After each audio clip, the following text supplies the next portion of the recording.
Heavy guns in Warframe have not taken off as much as I would have wanted them to. You don't see a whole lot of players using them from mission to mission. And you might be curious, why not? Are they not fun to use? Are they not powerful? What's the problem? Some of these guns can be extremely powerful, like the Kuva Ayanga, and some of them can be subjectively good fun. The problem is that heavy guns are still suffering from some rather bizarre and, to be quite frank, unjustified limitations. Regardless of that, however, today we're going to be diving deeper into the Kuva Ayanga. As per the usual, I got a couple of builds lined up, including the quote-unquote endgame setup with a Riven.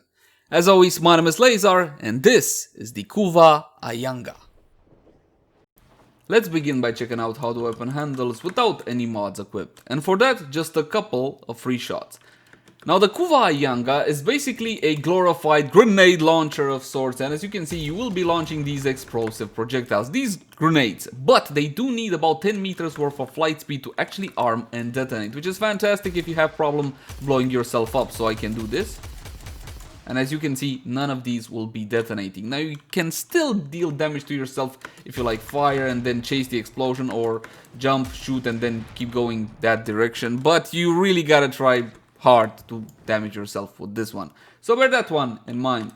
The projectiles basically have two sources of damage. One, it physically hitting your target, and two, the actual explosion. The range of the explosion is 5 meters, so bear that one in mind. It's pretty good AoE, and of course the trigger is automatic.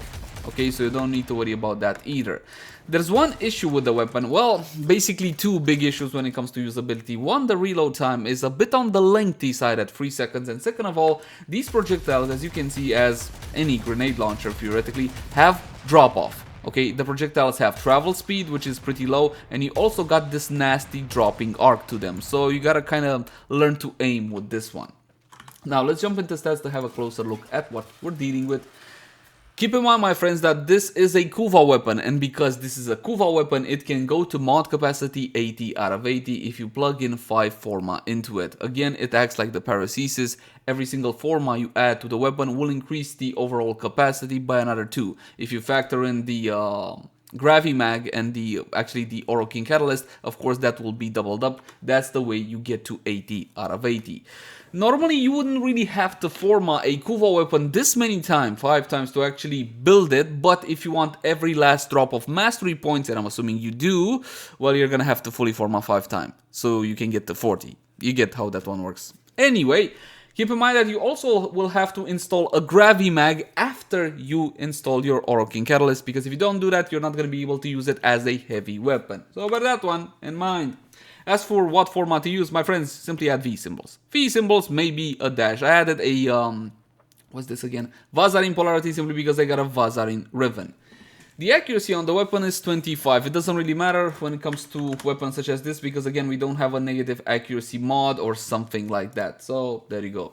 Critical chance is actually quite delicious. 35% with a base critical multiplier of 2.0x.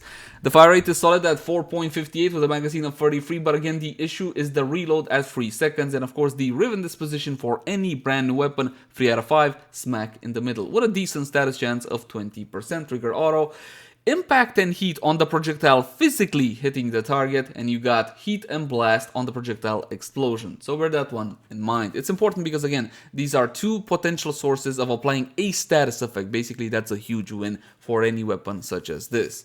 Now, let's jump into a standard build. And we got a whole lot of damage with Rubedo Line Barrel, 100% extra damage and 120% extra damage from Deadly Efficiency. Now this is the option mod, but since we're talking about damage, let's discuss it now. You can put in whatever else instead of Deadly Efficiency. This one gives you 120% extra damage, which is more than this one, but it's only on reload from empty, my friends. Again, from empty, so bear that one in mind. The critical chance will be provided by Parallax Scope and Critical Focus, as well as critical damage from Critical Focus, as well as Hollowed Bullet. So you got 80 with 60, 140 critical damage, and you got 60 and 160% critical chance, which is why, well, basically our critical chance right now is 70%, but keep in mind that in this screen, the bonuses from Critical Focus do not apply, so you're not seeing them apply here, alright? This is how Argon Scope works mostly, so you're never gonna see them here necessarily. We also got 2 elemental mods, of course, the 60/60 mods, Charge Bullets and Contamination Casing, Toxin together with Electricity. Elemental mods should be applied depending on your very own circumstances. Where are you going? Who are you shooting? In my case, corrosive is a fantastic idea because of the corrupted heavy goons we're gonna be testing on. A few more words of advice before we test this one though.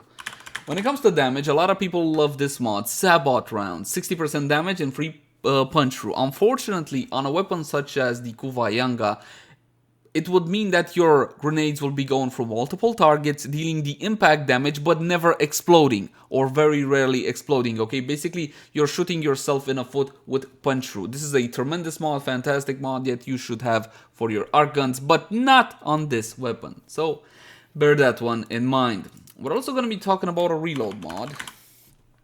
I want you guys to give this one a try in your option slot, okay? This one is called Arc Gun Ace.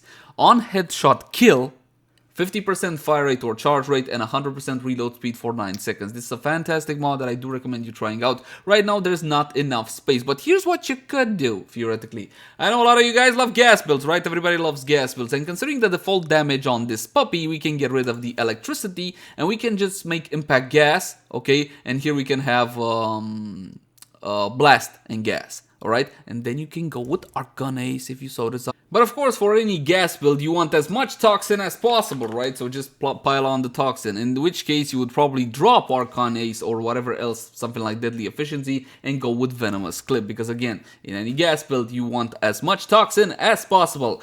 In our case, because again, we are shooting those corrupted heavy goons, it's best to go with Corrosive, as gas won't do much to them. So bear that one in mind. Now let's test out this puppy. We're going to be spawning in Corrupted Heavy Goons level 120, and I got a question for you guys. Now, I asked my own little community on Discord, does anybody care about aerial combat in Railjack? Okay, would you like to see a section in these guys? For example, this arc gun should be built like this when fighting Railjack enemies, okay? I'm talking about arc wing combat. Honestly, I think that's horrible. I wouldn't do that to you guys, but if you are interested, let me know in the comment section down below. Now, we got our little weapon. I'm gonna try to go for headshots, but honestly speaking, you're gonna go for body shots, okay? You're gonna go for something like this. Look at that. Tremendous. Absolutely freaking fantastic. Now, of course, this being a critical weapon, if you can get the headshot multiplier, go for the headshot multiplier. But let's be honest, it's pretty hard to get headshots for a weapon such as this because of the dropping arc, because of the. But you can get around this in certain scenarios. For example, let's say you are shooting a couple of enemies, but there's a wall behind them, right? You shoot the wall, and at the very least, you get the headshot multiplier with the explosion. So bear that one in mind. Now let's try that one more time on the Corrupted Heavy Goons level 120, just so you guys are satisfied. Let's try going for full body shots, yeah? This time, let's go something like this. Keep in mind that that arming distance, which is rather large on this weapon, can sometimes work against you. Okay, sometimes you might want an explosion and it does not explode, but again, it's a minor issue. So again, you carpet bomb. Beautiful, isn't it? Beautiful. Now you can go for fire rate, which will make this weapon insane, and I do want to show you how that one would work. But the problem is, my friends, is that you will be decreasing your uptime, especially considering that this is an arc gun, especially considering that if you run out of ammo, basically you're going to be resetting the gun to the 5-minute cooldown. Now you can get more uptime out of any arc gun if you choose to increase the ammo capacity with ammo chain, okay? Because again, the cooldown cannot go higher than 5 minutes, so you can get more uptime like this. But if all you want out of your weapon, out of your arc gun, is one big bada boom cooldown, and then just let it go to the 5-minute cooldown, because again, you got your primaries, you got your secondaries and all whatnot. You can go for something like automatic trigger instead of deadly efficiency. Keep in mind that deadly efficiency only applies after you go on a reload from full. Alright, so there's that. If you go with 60% fire rate, you will see a different weapon.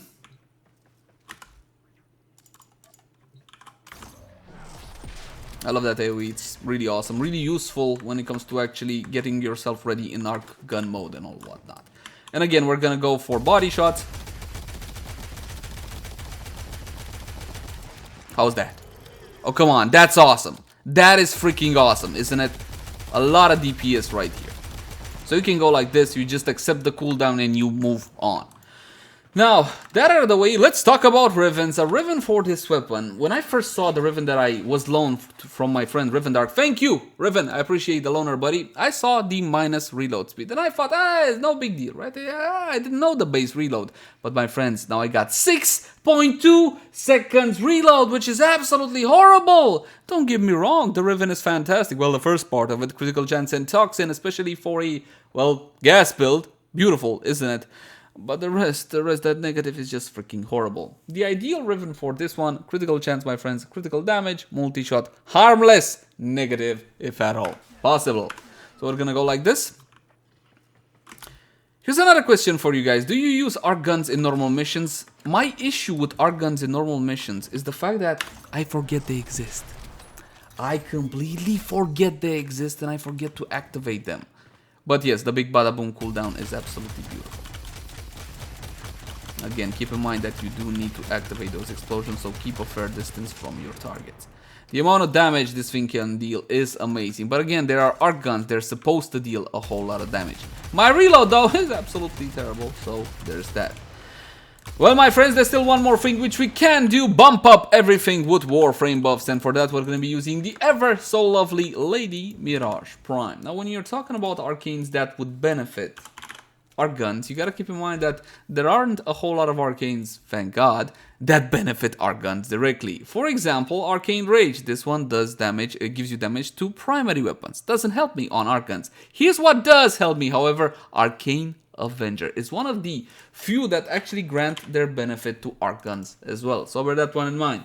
You don't have an amp, okay? So if you don't have an amp, what are you gonna do? You can go for something like Corrosive Projection. If you're fighting Grenier, that's a fantastic choice. You can do something like that. Let's go like that, yeah? Corrosive Projection, there we go, and 2 Arcane Avengers. Yes, they do double stack, my friends, they do. And hopefully when Pablo is done with the whole UI rework, we're gonna be able to see the separate procs of the same Arcane. In the meantime, my friends, if you want a full guide on arcanes, link the cards right now. And with that out of the way, Mirage's free ability for a fantastic damage increase, as well as her ever so lovely clones. And of course, now the weapon will go full nuclear. We're gonna call it down from the heavens, because I do love that animation, and we're gonna try to get headshots. Okay, now you see him. Okay, I didn't even get to finish that. Hey, it was my catchphrase, I didn't get to finish it, but you get the general point, yes. Of course, it's a very powerful weapon. It's supposed to be a very powerful weapon, but it's a Kuva weapon. And I'm fully aware that a lot of you guys are not in the mood to farm liches because they're a little bit too random, okay? They're a little bit too RNG based. The Kuva Ayanga can roll between 25 and 60%. As for a recommendation for a progenitor for it, I would still go Toxin, okay? Especially if you don't care about Arcwing combat. I'm talking about Railjack and all whatnot. If you don't care about something like that, if you're gonna use another weapon, and honestly, you should definitely use another weapon than this one because of the projectile flight speed, because of the drop-off, because of everything, right?